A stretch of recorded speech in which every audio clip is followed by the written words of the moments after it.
राम राम राम राम राम राम राम राम राम नारायण नारायण। संबंध। पीछे के 2 श्लोकों में पदार्थों और क्रियाओं को भगवान के अर्पण करने का वर्णन करके अब आगे के 28वें श्लोक में उस अर्पण का फल बताते हैं। शुभाशुभ फलैरेवं मोक्षसे कर्म बन्धनैः संन्यास योग युक्तात्मा विमुक्तो मामुपैष्यसि। इस प्रकार मेरे अर्पण करने से जिनसे कर्म बंधन होता है, ऐसे शुभ और अशुभ अर्थात विहित और निषिद्ध संपूर्ण कर्मों के फलों से तू मुक्त हो जाएगा। ऐसे अपने सहित सब कुछ मेरे अर्पण करने वाला और सब से मुक्त हुआ तू मेरे को प्राप्त हो जाएगा। व्याख्या। शुभाशुभ फलैरेवं मोक्ष से कर्म बंधनैः। पूर्वोक्त प्रकार से सब पदार्थ और क्रियाएं मेरे अर्पण करने से अर्थात तेरे स्वयं के मेरे अर्पित हो जाने से अनंत जन्मों के जो शुभ अशुभ कर्मों के फल हैं, उन सब से तू मुक्त हो जाएगा। वे कर्म फल तेरे को जन्म मरण देने वाले नहीं होंगे। यहाँ शुभ और अशुभ कर्मों से अनंत जन्मों के किए हुए संचित शुभ अशुभ कर्म लेने चाहिए।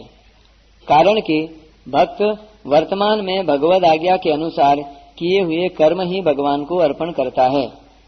भगवद आज्ञा के अनुसार किए हुए कर्म शुभ ही होते हैं, अशुभ होते ही नहीं।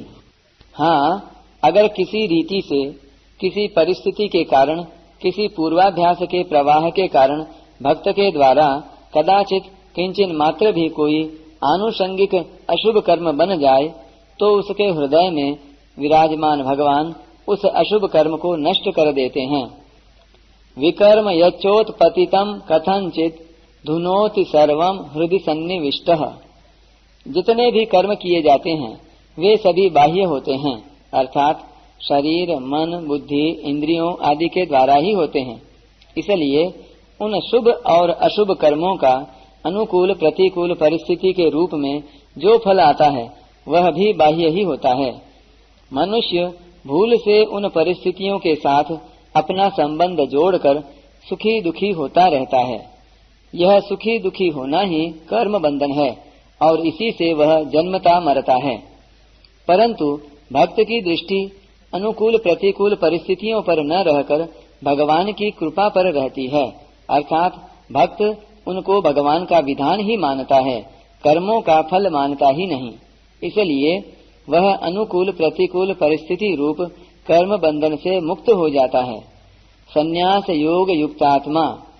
संपूर्ण कर्मों को भगवान के अर्पण करने का नाम संन्यास योग है। इस संन्यास योग अर्थात समर्पण योग से युक्त होने वाले को यहाँ संन्यास योग युक्तात्मा कहा गया है। ऐसे तो गीता में बहुत जगह संन्यास शब्द सांख्य योग का वाचक आता है, पर इसका प्रयोग भक्ति में भी होता है, जैसे मयि संन्यस्य। जैसे सांख्य योगी संपूर्ण कर्मों को मन से नवद्वार वाले शरीर में रखकर स्वयं सुख पूर्वक अपने स्वरूप में स्थित रहता है, ऐसे ही भक्त कर्मों के साथ अपने माने हुए संबंध को भगवान में रख देता है। तात्पर्य यह हुआ कि जैसे कोई सज्जन अपनी धरोहर को कहीं रख देता है, ऐसे ही भक्त अपने सहित अनंत जन्मों के संचित कर्मों को, उनके फलों को और उनके संबंध को भगवान में रख देता है। इसलिए इसको संन्यास योग कहा गया है। विमुक्तो माम उपैष्यसि। पूर्व श्लोक में तत्कुरुष्व मदर्पणम कहकर अर्पण करने की आज्ञा दी। यहाँ कहते हैं कि इस प्रकार अर्पण करने से तू शुभ अशुभ कर्म फलों से मुक्त हो जाएगा। शुभ अशुभ कर्म फलों से मुक्त होने पर तू मेरे को प्राप्त हो जाएगा। तात्पर्य यह हुआ कि संपूर्ण कर्म फलों से मुक्त होना तो प्रेम प्राप्ति का साधन है और भगवान की प्राप्ति होना प्रेम की प्राप्ति है। विशेष बात, शुभ और अशुभ कर्मों का बंधन क्या है। जैसे अशुभ कर्म बंधन कारक हैं, ऐसे ही शुभ कर्म भी बंधन कारक है। जैसे बेड़ी लोहे की हो चाहे सोने की, पर बंधन दोनों से ही होता है। शुभ कर्म भी जन्मारंभक होने से बंधन कारक होता है, और अशुभ कर्म तो जबरदस्ती बांधने वाला होता ही है। शुभ अथवा अशुभ किसी भी कर्म को किया जाए, उस कर्म का आरंभ और अंत होता है।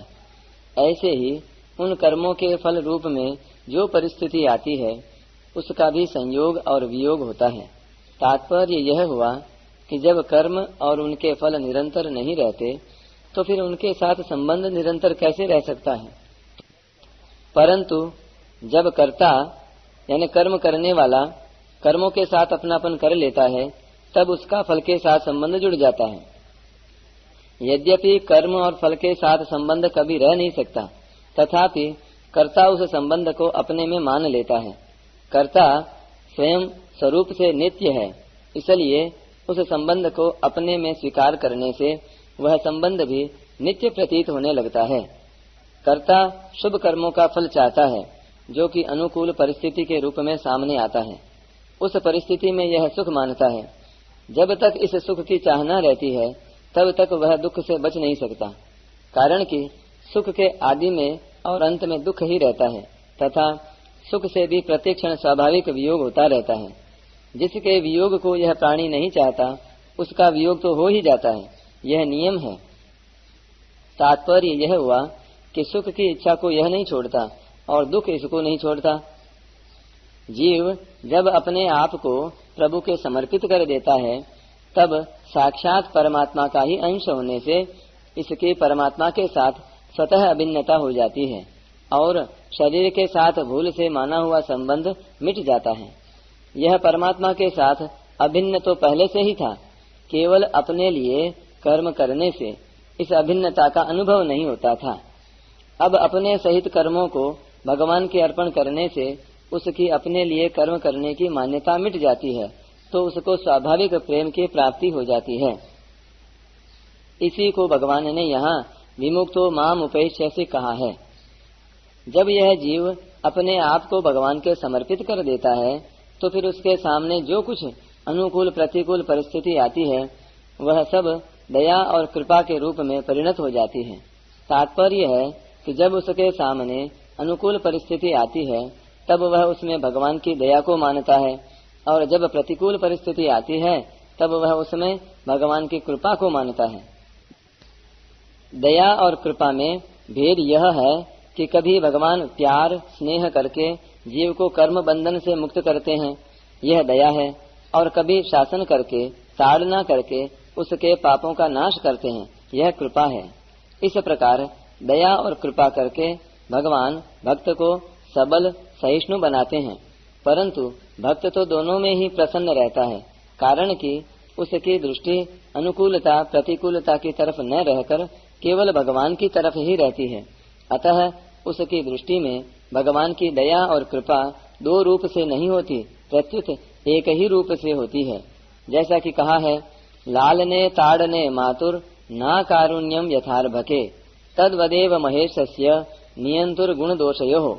जिस प्रकार बालक का पालन करने और ताड़ना करने दोनों में माँ की कहीं अकृपा नहीं होती, उसी प्रकार जीवों के गुण दोषों का नियंत्रण करने वाले परमेश्वर की कहीं किसी पर अकृपा नहीं होती। परिशिष्ट भाव। भगवान ने यान्ति मदयाजिनोपि माम से जो बात कहनी आरंभ की थी, उसी का उपसंहार करते हुए कहते हैं कि संपूर्ण क्रियाओं और पदार्थों को अपने सहित मेरे अर्पण करने से तू कर्म बंधन से तथा शुभ अशुभ दोनों कर्मों के फलों से मुक्त होकर मेरे को ही प्राप्त हो जाएगा। कर्म भी शुभ अशुभ होते हैं और फल भी शुभ अशुभ होता है। दूसरों के हित के लिए करना शुभ कर्म है और अपने लिए करना अशुभ कर्म है। अनुकूल परिस्थिति शुभ फल है और प्रतिकूल परिस्थिति अशुभ फल है। भगवान का भक्त शुभ कर्मों को भगवान के अर्पण कर देता है, अशुभ कर्म करता ही नहीं और शुभ अशुभ फल से अर्थात अनुकूल प्रतिकूल परिस्थिति से सुखी दुखी नहीं होता। उसके अनंत जन्मों के संचित शुभाशुभ कर्म भस्म हो जाते हैं। जैसे जलता हुआ घास का टुकड़ा फेंकने से सब घास जल जाता है, भगवान के अर्पण करने से संसार का संबंध गुण संग नहीं रहता, केवल भगवान का संबंध रह जाता है जो कि स्वतः पहले से ही है। ममैवांशो जीवलोके जीवभूतः सनातनः। जो अपना नहीं है उसको अपना मानने से सिवाय बंधन के कुछ नहीं होता। अपना मानने से वस्तु तो रहती नहीं, केवल बंधन रह जाता है। भक्त का किसी भी वस्तु व्यक्ति और क्रिया में अपनापन न रहने से वह विमुक्त हो जाता है। यहाँ समर्पण योग को संन्यास योग नाम से कहा गया है। मामुपैष्यसि पद का तात्पर्य है कि भक्त भगवान से अभिन्न हो जाता है, उसकी अपनी स्वतंत्र सत्ता नहीं रहती। ज्ञानी त्वात्मैव मे मतम, इसी को प्रेमाद्वैत कहा गया है।